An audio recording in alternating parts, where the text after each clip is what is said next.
שיעור זה הוקלט, נערך ומוגש עליכם על ידי כל הלשון. האזנה נעימה. Masechet Shabbat Daf Yud Dalet. On commence Bezrat Hashem à Yud Gimel Amud Bet à l'avant-dernière ligne. Mantana. La Gemara avait cité une Mishnah qui disait une liste de choses qui rendent la Trouma pasoul. Donc, rendre la Trouma pasoul, ça veut dire que nous avons une Trouma ne peut être mangée que si elle est pure. Si elle est impure, on ne peut pas la manger. Et il y a plusieurs degrés d'impureté dans la Trouma. Il y a le cas où la Trouma a touché la Touma elle-même, ce qui s'appelle le Avatouma, la Touma elle-même, comme par exemple le reptile mort ou autre Touma. Dans ce cas-là, ça s'appelle Rishon, la Touma, premier descendant de Touma. Elle pourrait être aussi deuxième descendant ou même troisième descendant de Touma. Dans le cas où elle est devenue troisième descendant de Touma, c'est-à-dire que le deuxième descendant de Touma a touché, le Sheni la Touma a touché la Trouma devient Psoula. Il n'y a pas plus que ça. Il n'y a pas plus léger de Touma que le troisième degré de Touma. C'est-à-dire que si quelqu'un, par exemple, ou quelque chose plutôt, qui a un troisième descendant de Touma, va toucher la Trouma elle reste pure. Elle n'est pas gênée par ça. Elle n'est gênée que si elle a été touchée par un deuxième descendant de Touma, par un Sheni la Touma, là, ça la rend pas soul. Si elle a touché un premier la Touma, un Rishon la Touma, elle devient plus que pas soul, ça s'appelle Tamé. Tamé, ça veut dire qu'elle-même, elle est Sheni, elle peut même rendre encore une autre Trouma, Psoula. Donc, Psoula, c'est le dernier à chaque fois. Le dernier degré de Touma s'appelle toujours pas soul, parce qu'il ne rend pas un autre encore pas soul. Lui-même, par contre, il est pas soul, il est interdit. Plus fort que ça, comme Touma, plus proche de la Touma que ça s'appellera Tamé. Donc on a vu une liste de choses qui rendent la Touma pasoul.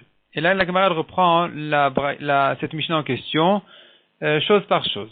Donc on a vu au début de la Mishnah, celui qui mange un aliment qui est Rishon ou même Sheni la Touma, celui qui a mangé, il devient un certain niveau de Touma qui va rendre la Touma pasoul. Il devient donc Sheni en fait la Touma, et il rend la Touma pasoul. Et là, la camarade demande qui est le Tana qui pense comme ça.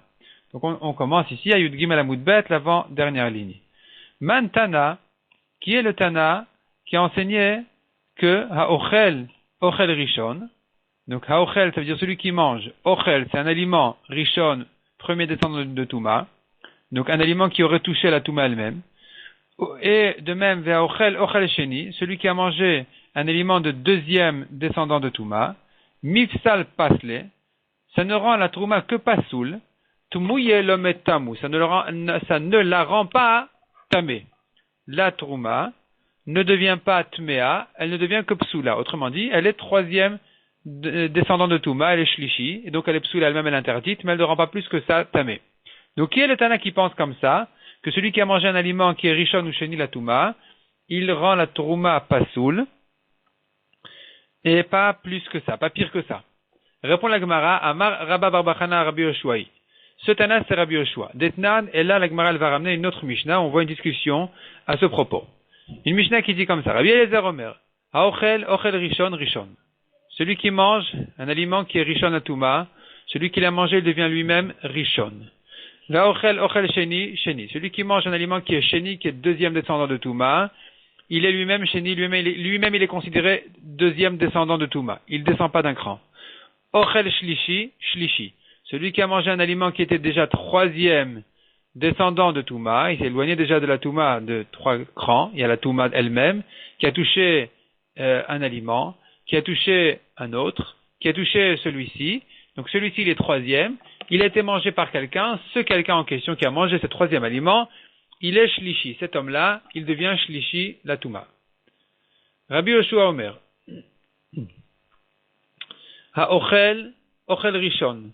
Ve'ochel Sheni, aussi bien celui qui a mangé un aliment qui était premier descendant que deuxième, qui était second donc à la Touma, cet homme-là il est Sheni, l'homme il est Sheni, et donc il rend la Touma pasoul. C'est le Rabbi Yoshua qu'on cherche en fait. C'est exactement ce qu'on a vu dans la Mishnah précédente qui disait que celui qui mange un aliment qui est Rishon ou Sheni, eh bien cet homme-là il devient Sheni et il rend la Touma pasoul. Donc c'est vraiment Rabbi Yoshua.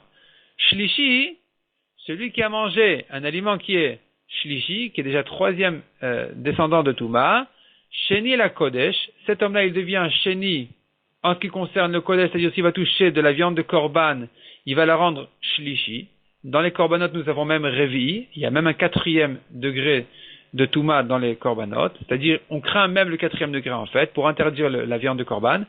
Ve'en sheni la Trouma. Cependant, cet homme-là qui a mangé cet aliment qui était shlishi, qui était déjà 3e descendant de Touma, celui qui l'a mangé, on ne le considère pas, cet homme-là, sheni, pour dire que s'il va toucher de la Trouma, il la rend pas soul. On ne le considère sheni que en ce qui concerne le Kodesh. S'il va toucher de la viande de Kodesh, il a rendu shlishi. S'il touche de la Trouma est théora, elle reste pure. Et la Mishnah là-bas ajoute une précision qui dit Bechulin shenasu altarat Trouma. Ça vient répondre en fait à un problème qui est comment peut-on trouver un aliment qui est shlishi, un aliment de chulin en général qui n'est ni Trouma ni Kodesh. Il ne peut pas être shlishi. Nous avons que jusqu'à sheni, que dans les chulin nous avons que jusqu'à sheni. Plus loin que ça, plus loin de la Touma elle-même que le sheni. En ce qui concerne les chulin, c'est taor, ça reste pur. Donc comme on a dit quelqu'un qui a mangé un aliment qui est shlishi, on a dit il est sheni pour le Kodesh. Mais il n'y a pas d'aliment qui est shlishi, si c'est du chulin. Réponse, bechulin shenasu al tara tourma. Il s'agit effectivement de chulin, donc il n'y a aucune gdusha, c'est ni tourma ni Kodesh. Cependant, cet homme-là avait l'habitude de garder tous ses fruits à un degré de pureté comme de la tourma. Donc il a l'habitude de manger de la tourma. Et donc, il ne fait pas de différence. Il dit chez lui, chez moi tout est taor, comme si c'était de la tourma. Et donc, puisque la tourma, elle peut arriver à un shlishi, un 3e, alors, il se peut même, à ses yeux, que le chulin soit shlishi. Et donc, c'est là, on dira, s'il a mangé ce shlishi en question, en ce qui concerne le Kodesh, on le voit, cet homme-là, comme un sheni. On le voit comme un sheni, la touma. Donc ça, c'était que pour répondre au petit problème technique qui était comment il a trouvé du shlishi alors que c'est du chulin. Il n'y a pas de shlishi dans les chulin. On a répondu, non, effectivement, c'est pas un vrai shlishi, c'est un faux shlishi. C'est un shlishi parce que cet homme-là considère ses chulin comme de la tourma. Or, dans la tourma, il y a shlishi. Donc, il a trouvé du shlishi dans ses chulin. En les mangeant, c'est là on a dit qu'il devient sheni, cet homme-là. Et donc, s'il va toucher du kodesh, il aura rendu shlishi. Par contre, en ce qui concerne la tourma, on a dit qu'on le considère comme taor complètement. Ça, c'est la Mishnah qu'on cherchait pour nous ramener le Tana qui pense que celui qui mange un aliment aussi bien rishon que sheni la touma, cet homme-là devient sheni et il rend la touruma pasoul. Donc c'est bien Rabbi Yoshua. C'est Rabbi Yoshua qui pense comme ça. Parce que selon Rabbi Eliezer, on a vu c'est pas comme ça. S'il a mangé du rishon, l'homme lui-même il devient rishon. Donc en touchant de la touruma, il va la rendre tamé, il va la rendre sheni, qui fera shlishi. Donc, on pourra pas interpréter la Mishnah précédente comme Rabbi Eliezer, que comme Rabbi Yoshua. La Gemara reprend ce qu'on a vu dans cette Mishnah. Ochel rishon ochel sheni. Celui qui mange un aliment qui est rishon ou qui est sheni, maïtama gazru berabanan tuma. Pour quelle raison les chachamim ont décrété une tuma en lui? Sachant que, donc ça il faut savoir, un homme ne peut pas recevoir de la touma en mangeant un aliment. L'aliment ne rend pas l'homme tamé. La touma elle-même, en la mangeant, peut-être que ça le rend tamé dans certains cas. Mais quelqu'un qui a touché, un homme qui a touché du rishon ou du sheni ne devient pas tamé. Un homme ne devient tamé qu'en touchant le avatouma, la touma elle-même. Or ici, il a touché un aliment qui était rishon, qui était sheni. Minatora il est tort, les chachamim ont décrété sur lui une touma. Pourquoi? Ça c'est la question de la Gemara. Maïtama. Pour quelle raison Gazrou Berabanan Touma, les Chachamim ont décrété en lui une Touma? Répond la Gemara, des Zimnin, des fois il arrive, des Achil Ochalin Tmein, que cet homme-là il mange des aliments impurs, Veshakil Mashkin de Trouma, et qu'en même temps il se prend pour bien avaler ou pour donner du goût à ces aliments, il veut boire en même temps quelque chose, donc il prend Mashkin, des boissons, des liquides de Trouma, Veshadil Epoumé, et il verse dans sa bouche. Donc il est en train de manger maintenant un aliment impur, et il veut en même temps avaler un peu de vin, de trouma par exemple, ou pasileu, il aura rendu ce vin-là pasoul, puisque cet aliment-là, il est tamé, et qu'il a touché directement le vin, alors là effectivement Minatora ça le rend tamé. Donc les chachamim ont ajouté là-dessus, ils ont dit non, même si tu as déjà avalé l'aliment impur, tu deviens tamé. De manière à ce que ce soit très clair dans sa tête, qu'à partir du moment où il rentre dans sa bouche un aliment impur, il oublie complètement sa tourma. Il est plus pour de la tourma. Et donc il ne va pas en arriver à rentrer dans la même bouche, des aliments impurs et en même temps de la trouma. La Gemara continue à expliquer le cas contraire. Shoté mashkin tmein, celui qui boit un liquide impur, maïta magazru berabanan touma. Pour quelle raison les chachamim ont décrété une touma en lui?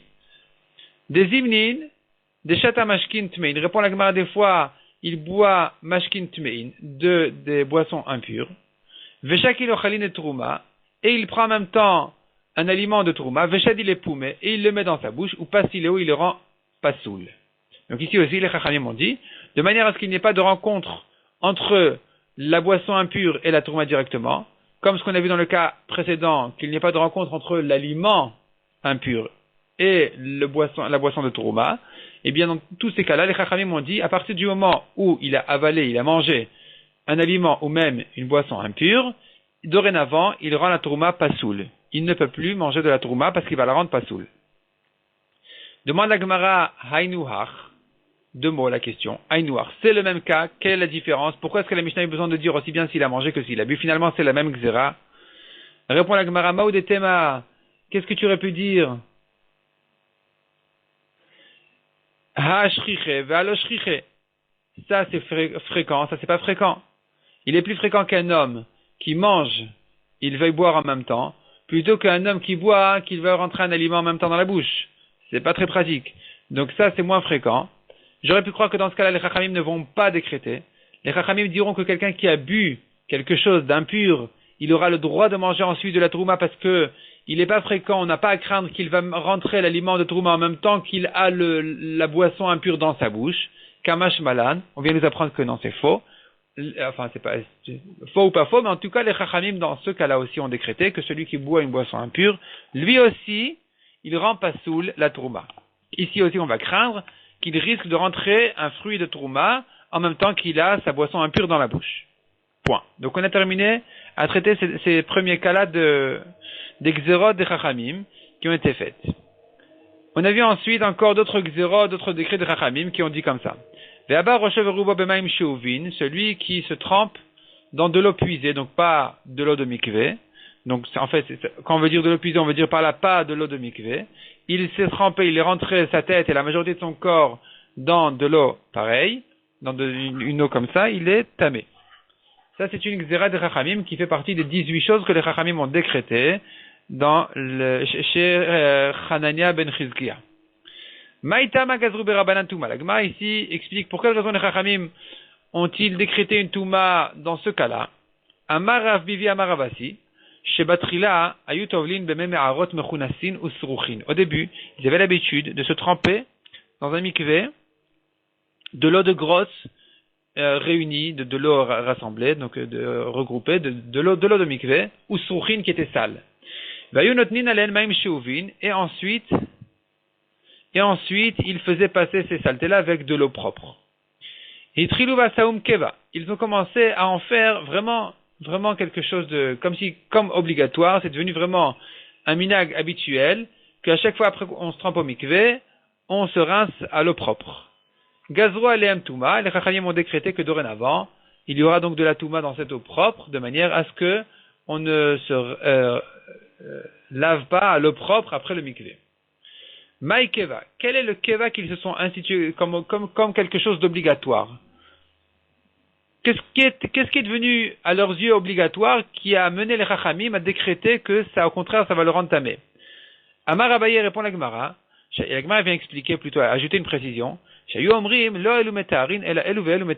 disaient non, c'est pas l'eau du mikvé dans la grotte qui est métaer, qui rend pur, qui purifie. C'est plutôt la douche d'après qui purifie. Amar le Rava, Maïnaf Kamina. Rava a dit, mais quelle importance, qu'est-ce que ça peut bien faire? Ha-katav le be'anach. Et alors, quel est le problème? Ils ont qu'à dire ce qu'ils veulent. Du moment qu'ils se trempent au mikvé et que ils savent que c'est obligatoire pour la purification, ils ont qu'à ensuite faire ce qu'ils veulent, c'est pas gênant. Et la Marava, Shayu Omrim répond la Gemara, les gens disaient non. Lo elu metaharin. Et la elu metaharin. L'essentiel, c'est le propre. C'est pas l'eau sale qui va purifier. C'est le propre qui purifie. Comme ça, les gens commençaient à croire. Donc, ils vont finalement abandonner le vrai mikvé et se purifier que à l'eau propre qui ne purifie pas du tout. C'est pour ça que les Chachamim ont dit dorénavant, celui qui se trempe dans de l'eau propre, enfin dans de l'eau puisée, qui est en général propre, parce que c'est de l'eau puisée, on peut la puiser sans arrêt. Et donc celui qui se trempe là-bas, il est tamé. Il est tamé, donc c'est très clair, après le mikvé, on ne se trempe pas dans de l'eau propre. La Gemara continue à expliquer les autres xérot. Vetaor shenaflu al rosho verubo, même un homme taor complètement, qui s'est rincé, donc sur qui sont tombés sur sa tête et a été versé sur sa tête, et c'est la majorité de son corps, shloshal lugin, à peu près 1,5 litre, maim sheuvin, de l'eau puisée, et lui aussi il est tamé. Maïtam agazru berabanan tuma. Pour quelle raison les chachamim ont décrété chez lui une tuma aussi? Répond la Gemara d'Iloha, le kaimaha. Si on ne décrète pas pour même un taor, qu'il devient tamé en prenant cette douche-là, eh bien les gens vont croire que les gens ne vont pas respecter la gzéra précédente.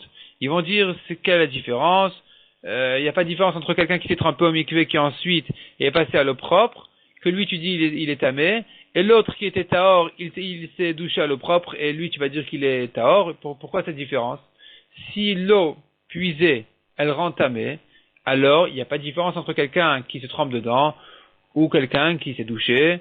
Il n'y a pas de différence entre quelqu'un qui se purifie de sa touma ou quelqu'un de taor déjà qui vient prendre sa douche. Il n'y a pas de différence. On va dire que si celui-là il est taor, bien l'autre aussi il est taor, et donc finalement les gens ne vont plus respecter cette gzéra. Donc finalement, dès que les chachamim ont décidé de décréter que celui qui se trempe dans de l'eau puisée, il est tamé. En même temps, ils ont dû dire que pour que cette xéra-là, elle tienne, pour que les gens la respectent, ils ont dû dire que celui qui se douche, ou plutôt qui se rince, disons, sur qui sont tombés 1,5 litre d'eau propre, d'eau puisée plutôt, eh bien, il est aussi tamé. Passons à la prochaine xéra. Vesefer. On a vu que un sefer Torah par exemple, qui a touché de la trouma, il la rend pas soul. Les Chachamim ont décrété un genre de touma sur les Sfarim, et donc si ça touche de la trouma, c'est pas soul. C'est très étonnant. La Gemara demande tout de suite, Maïtama gazrube rabanan touma. Pourquoi les Chachamim ont-ils décrété une touma dans les Sfarim? Répond la Gemara. Amarav mesharshia, shebatrila yumatzninet ochalin de trouma tel sefer Torah. Au début, les gens cachaient les aliments de trouma à côté du sefer Torah.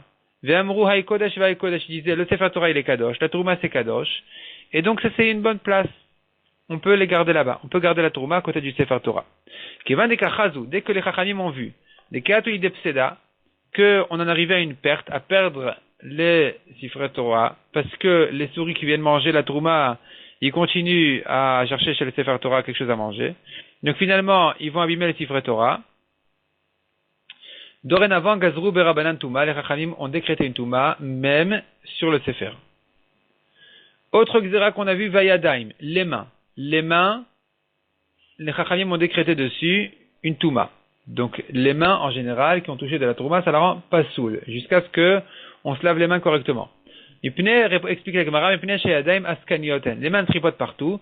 C'est un manque de respect vis-à-vis de la touma, que des mains qui tripotent un peu partout dans le corps, même à des endroits pas très propres, elle va ensuite toucher de la touma. Donc, les chachamim ont décrété que les mains sont dorénavant tamées, et ça rend la touma pas soul.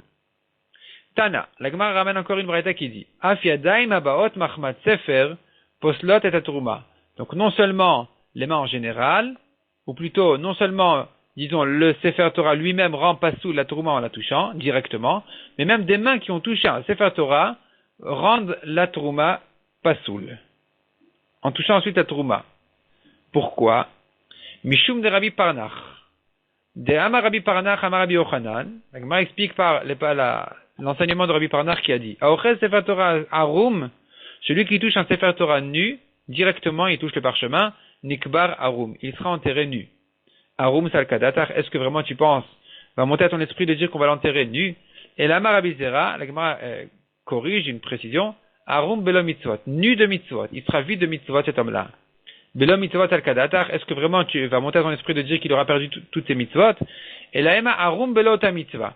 Il sera nu de cette mitzvah-là, c'est-à-dire, Tosfot explique, dernier Tosfot ici, tout en bas, Belo ta mitzvah, imochazol ilmod bo, en lo sachar alotolimud. Celui qui tient le Sefer Torah pour étudier dedans, eh bien, il n'aura pas de salaire sur ce limoud-là, puisqu'il a tenu directement, Il a tenu le parchemin directement. Donc il a fait Kriyat Torah, finalement il a perdu le salaire de cette mitzvah. Ou pour étudier. À l'époque on étudiait dans les Sifrei Torah. Ve'im bishvil le golelo, ou bien s'il a fait Agba, Glila, et qu'il a voulu rouler le Sefer Torah d'un endroit à un autre, et non mekabel sachar ala Glila, il a perdu aussi le salaire de cette mitzvah-là, puisqu'il a touché directement. Donc qu'est-ce qu'on voit ici? On voit ici qu'il est interdit de toucher le Sefer Torah directement. Et donc les Chachamim ont décrété, donc ça nous ramène à ce qu'on a vu, que les Chachamim ont décrété que les mains qui ont touché le Sefer Torah, elles rentrent pas sous la Trouma. Demande à Gemara. Hey, Gazur Bereisha. Quelle est la première Gzera qui a été faite? Quelle Gzera ils ont fait en premier? Est-ce qu'ils ont fait d'abord la Gzera en général sur les mains, ou d'abord la Gzera sur les mains qui ont touché le Sefer Torah? Il est ma Hagazo Bereisha. Si tu veux dire que d'abord les Chachamim ont décrété que toutes les mains en général, elles sont Tmeot. En touchant de la Trouma, ça la rend pas soul. Alors demande à Gemara si c'était comme ça. On tourne la page. Kevan dehach gazo beresha, à partir du moment où les Chachamim ont décrété de la Touma sur les mains en général, hatul amali, qu'est-ce qu'on a besoin d'ajouter? Que les mains qui ont touché un Sefer Torah sont tmeot, de toute façon elles sont tmeot. Et la har gazo beresha, donc la Gemara dit non, l'ordre c'était le contraire. D'abord les Chachamim ont dit que les mains qui ont touché un Sefer Torah elles sont tmeot. Vehadar gazo bechulu yadayim, mais ensuite ils ont décrété pour toutes les autres mains que les mains en général sont tmeot. Et donc, on ne peut pas toucher de la Trouma en général, même si on n'a pas touché de Sefer Torah, où là-bas les Chachamim avaient interdit de toucher le Sefer Torah directement en disant que ça rend les mains tméot, de manière à ce que les gens ne s'habituent pas à mettre de la Trouma à côté du Sefer Torah directement et que ça va amener les Sifrei Torah à des pertes, à des dommages de souris. Ensuite, les Chachamim en deuxième temps ont décidé que non, de toute façon, toutes les mains doivent être Tmeot, rendre la Trouma pasoul, de peur, enfin pas de peur, parce que les mains ne sont pas propres. En général, les mains ne sont pas propres, ça manque de respect vis-à-vis de la Trouma. La Gemara continue et ramène la suite des 18 Gzerot que les Chachamim ont fait chez Hanania ben Chizkiya. Ou Tvulium. Tvulium, je dis qu'il s'est trempé au mikveh aujourd'hui pour se purifier, la nuit n'est pas encore arrivée, il a encore un certain degré de Touma qui va rendre la Trouma qu'il va toucher pasoul. Demande la Gemara, est-ce que c'est un décret de Chachamim? Ça on l'apprend déjà des Psukim. Tvulium d'Oraïtaou. La Touma du Tvulium, on l'apprend de la Torah. Il s'est trempé au mikveh, ne croyez pas qu'il est or, il a encore un peu de Touma jusqu'au soir, jusqu'à la nuit. Et ça on l'apprend déjà du Pasuk. Nirtiv uva shemesh veter. Le soleil va se coucher et à ce moment-là, il sera pur. Donc, j'entends de là que tant que le soleil ne s'est pas couché, eh bien, cet homme-là, il n'est pas encore pur. Donc, la Trouma, elle est psoula. Donc, j'ai pas besoin des Chachamim pour décréter cette chose-là, répond la Gemara, Samemikan Tvulium. Retire dorénavant Tvulium. Le Tvulium ne reste pas dans la liste des Xérot de Chachamim, c'est pas une Xéra de Chachamim, c'est Minatora. La Gemara continue la suite des choses, de la liste des choses que les Chachamim ont décrétées. Va ochalin shenitmeu bemashkin, des aliments qui sont devenus impurs par contact avec des liquides impurs. Eux aussi rendent la trouma pasoul.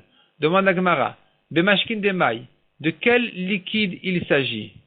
Quels liquides ont touché ces aliments en question? Ileima bemashkin abain mahmat sheret, s'il s'agit de liquides qui ont touché le reptile mort directement.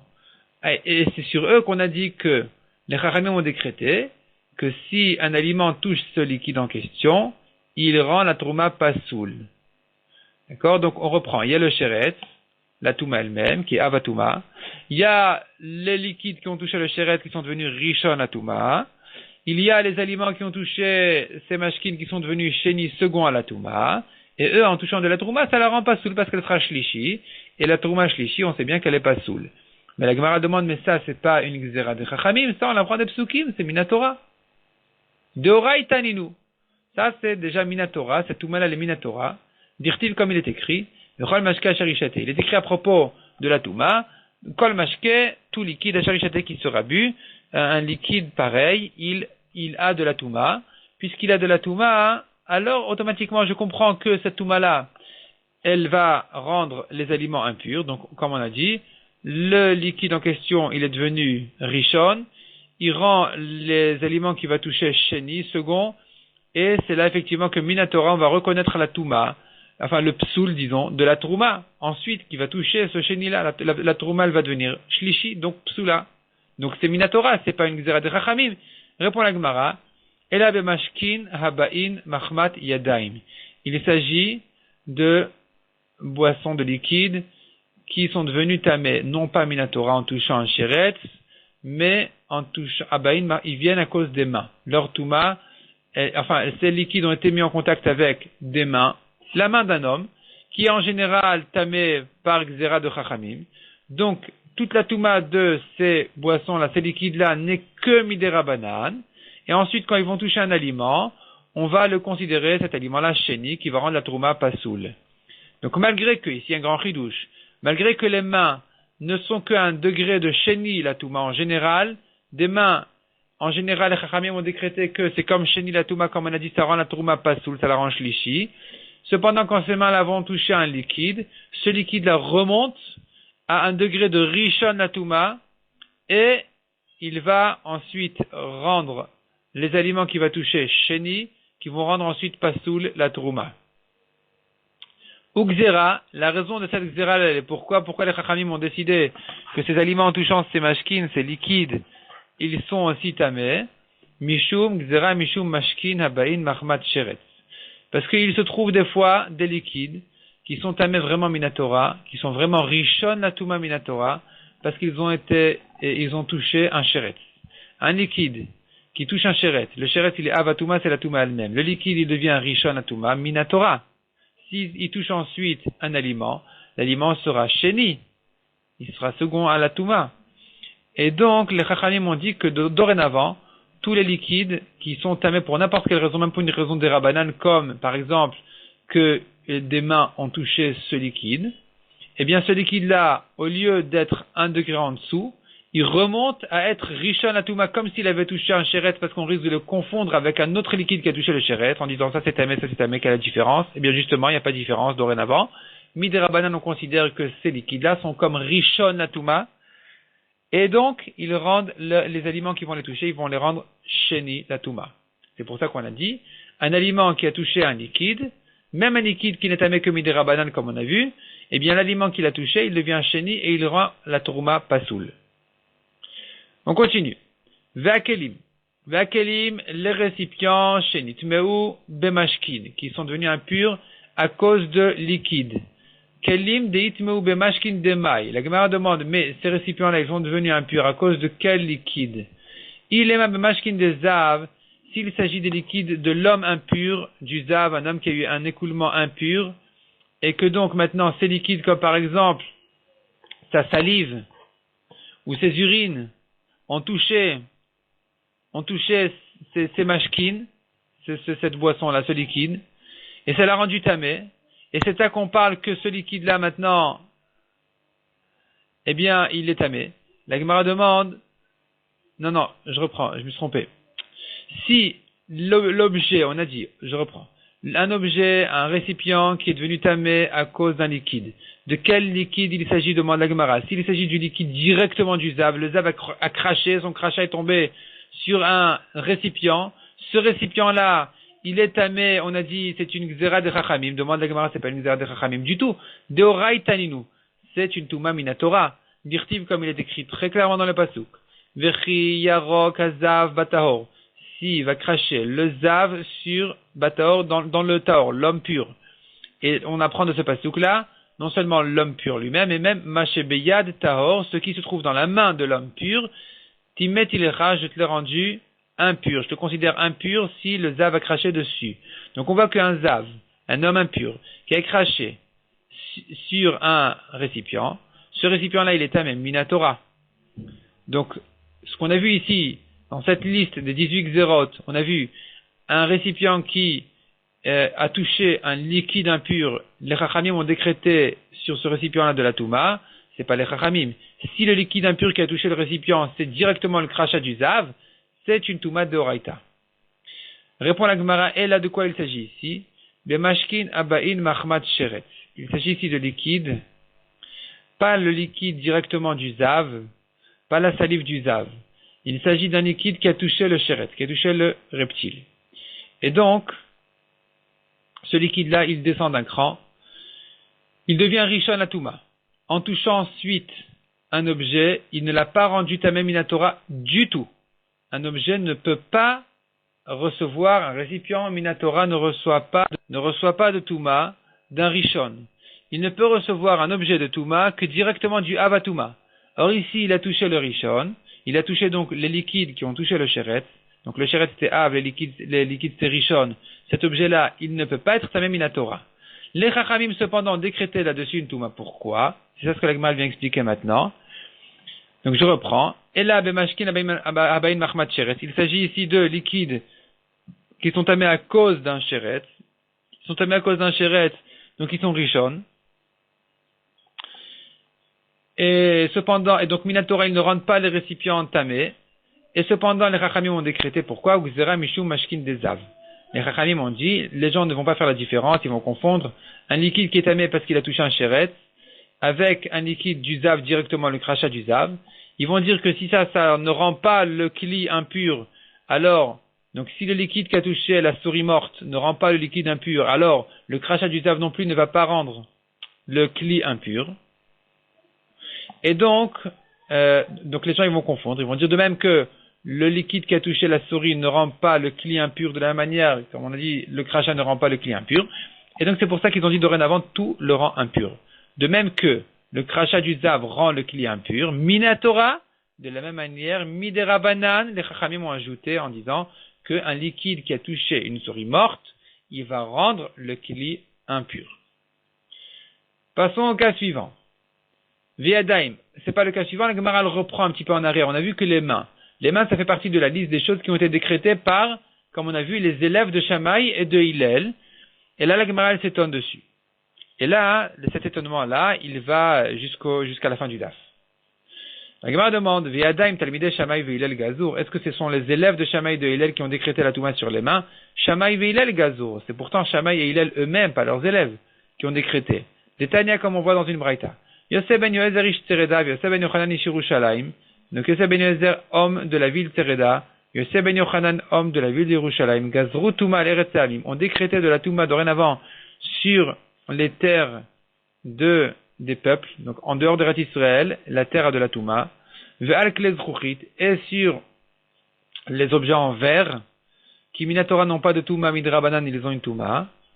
Shimon ben Shetar Tiken Ktuva Leisha, Shimon ben Shetar a institué la Ktuva d'une femme. Rashi explique, ça veut dire qu'un homme doit mettre tous ses biens hypothéqués à la Ktuva de sa femme, et pas lui garder une enveloppe, ou dans ce cas-là, il lui garde une bourse. À l'époque, au début, ils avaient une bourse avec la Ktuva de sa femme, et il lui disait, c'était en fait réservé à sa femme en cas de divorce, et à chaque fois qu'il s'énervait, il lui disait, prends ta bourse et va-t'en. Et donc, ça faisait des problèmes de Shlom Bayit, et donc, dorénavant, Shimon ben Shetar a dit, non, c'est pas comme ça, on ne réserve pas une bourse pour la Ktuva, au contraire, tous les biens sont hypothéqués à la Ktuva. Donc, en général, il utilise ses biens, il ne veut pas s'en débarrasser si vite que ça, enfin, moins vite que sa femme, disons. Et donc, ça va le retenir un petit peu, le calmer un petit peu. Ça, c'est Shimon ben Shetar. Première takana de Shimon ben Shetar. Vegazar, Touma al-Kle Matachot. Shimon ben Shetar aussi a décrété une Touma sur les objets, les récipients en métal. On verra, la Gemara ensuite va expliquer cette phrase-là. Shammai vi Hillel, enfin, ce qui nous intéresse. Gazru Touma al-Yadayim. Donc, on voit clairement, c'est Shammai et Hillel eux-mêmes qui ont décrété la Touma sur les mains. Et pas leurs élèves. Veritema, si tu veux dire. Quand on dit ici Shammai ve Hillel, on ne veut pas dire Shammai ve Hillel. C'est Shammai ve Siato, Hillel ve Siato. C'est Shammai et son assemblée, Hillel et son assemblée. Ce sont la yeshiva de Shammai et de Hillel, c'est-à-dire en fait leurs élèves. La Gemara dit non. Ve'amar Rav Yehuda amar Shmuel, Yudchet davar gazru, ou biyudchet nechleku. 18 choses ils ont décrété ce jour-là, et dans toutes les 18 choses, ils étaient en discussion. Ils se sont pas mis d'accord au début, jusqu'à ce qu'ils ont dû trancher selon le Rov, la majorité, qui était ce jour-là Shammai, alors qu'en général c'était les élèves de Hillel qui étaient la majorité. Ce jour-là, il s'est trouvé que la majorité des Chachamim étaient les élèves de Shammai, donc ils ont tranché la lara comme eux. Et donc, dire que Shammai et Hillel étaient dans cette histoire-là, et qu'ils étaient en discussion dans ces 18 choses-là, c'est pas possible. Parce que nous savons d'ailleurs, Ve'ilu la Gemara dit, nous avons appris que Hillel ve Shammai lo nechleku ela beshlosha mekomot. Hillel et Shammai, en général, dans toute la Torah, n'étaient en marloquette que dans 3 choses uniquement, et pas 4, et pas 18. De Amaravuna, Beshlosha Mekomot Nechleku Vetulo. Il y avait que 3 marloktot, 3 discussions entre Shammai et Hillel, qui seront citées plus loin dans la Gemara, mais en tout cas pas 18. Donc ne dis pas que c'est Shammai et Hillel qui ont décrété, eux avec leurs élèves, la Touma sur les mains. Donc, sous-entendu, ils étaient en marloquette au début, ils se sont mis d'accord ensuite de 8 décrétés comme Shammai, la Touma sur les mains, et ça fait partie des 18 choses qui étaient en marloquette, mais il n'y avait pas 18 marloquetot entre Shammai et Hillel. Ritema, si tu veux dire. Atu inu gazolitlot, Shammai et Hillel sont venus. Et ils ont décrété que la Touma qui touche les mains en général, elle est suspendue, on ne peut pas la brûler, on ne peut pas la manger. Ve'atu telmidayu ve'gazolistrov, sont venus leurs élèves et ont décrété de la brûler. Ve'amar Ilfa, pourtant Ilfa a dit Yadaim, trilat gzeratan isrefa. Les mains, depuis le début de leur décret, on a décidé qu'il faudrait brûler la trouma qui les a touchés. Donc il n'y a pas eu une étape intermédiaire où on a dit c'est suspendu. Et là répond la Gemara, Atu inu gazur velo kiblu minayu. Sont venus Shammai et Hillel, ont décrété la touma sur les mains, et cette gzera de Shammai et Hillel n'a pas été acceptée. C'est pas rentré dans le tibour. Les gens n'ont pas accepté cette gzera. Ve'atu talmidayu gazru vekiblu minayu. Sont venus ensuite leurs élèves et ont renouvelé donc ce décret. Et là, ça a été accepté. C'était accepté. Donc finalement, notre Mishnah, en disant que les élèves de Shammai et les élèves de Hillel ont décrété la Touma sur les mains, ou plutôt ils étaient en marloquette au début, ensuite ils se sont mis d'accord de trancher comme le Rov, de décréter comme Shammai, comme Bet Shammai, la Touma sur les mains. Ça, c'était une deuxième étape de la Gzera. En première étape, c'était déjà mis en discussion entre Shammai et Hillel, mais c'est pas rentré, c'est pas passé. La Gemara demande Vakat Shlomo Gazar.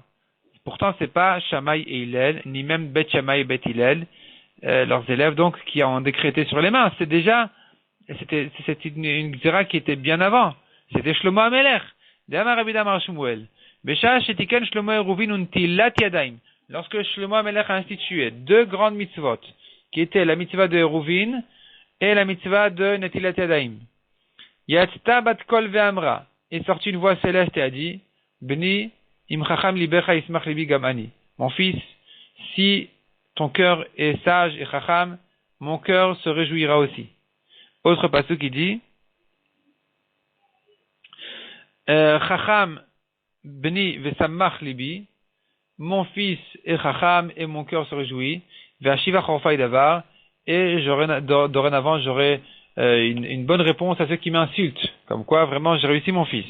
Donc on voit que c'est Shlomo qui a institué ces 2 choses-là, qui est la Touma sur les mains et Eruvin. Eruvin, c'est-à-dire Shlomo a institué de ne pas porter même d'un Reshut HaYachid à un autre Reshut HaYachid alors que Minatora c'est permis, sauf jusqu'à ce qu'on fasse le Eruv, on mélange les 2 Reshut HaYachid ensemble avec un pain comme on a vu avant et comme on verra beaucoup après, qu'on s'associe sur un pain, ou plutôt on fait un kinyan, on acquiert le pain pour tous les habitants les voisins de ces Reshut HaYachid qui sont séparés en général, et là on les mélange pour pouvoir porter d'une maison à l'autre. Mais en tout cas, on voit que c'est Shlomo qui a décrété la Touma sur les mains, et pas Shammai et Hillel. Répond la Gemara. Ata Shlomo, est venu Shlomo, Gazar les Kodashim. Et il a décrété la Touma à propos des Kodashim. Donc celui qui a des mains qui ne sont pas ici, celui qui ne sait pas laver les mains, eh bien, il n'a pas le droit de toucher les Kodashim, les Korbanot, la viande de Korban.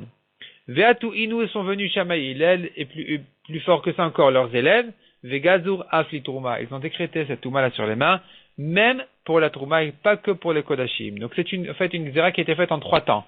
Shlomo, il a fait le début de la Gzera en disant que des mains sont tamées par rapport aux Kodashim, aux Korbanot, viande de Korban. Deuxième temps, Shammai et Hillel ont décrété même pour la Trouma, c'est pas passé. Troisième temps, leurs élèves sont venus et ont décrété la Touma en général, pas que pour la Trouma, mais même pour, sont venus les élèves de Shammai et Hillel et ont renouvelé la Gzera, le décret des mains, pour la Trouma, et là c'est passé, là c'est rentré. Et si vraiment on veut ajouter encore une étape intermédiaire, on dirait comme ça. Shlomo a décrété pour les Kodashim, Shammai et Hillel ont décrété pour la Trouma.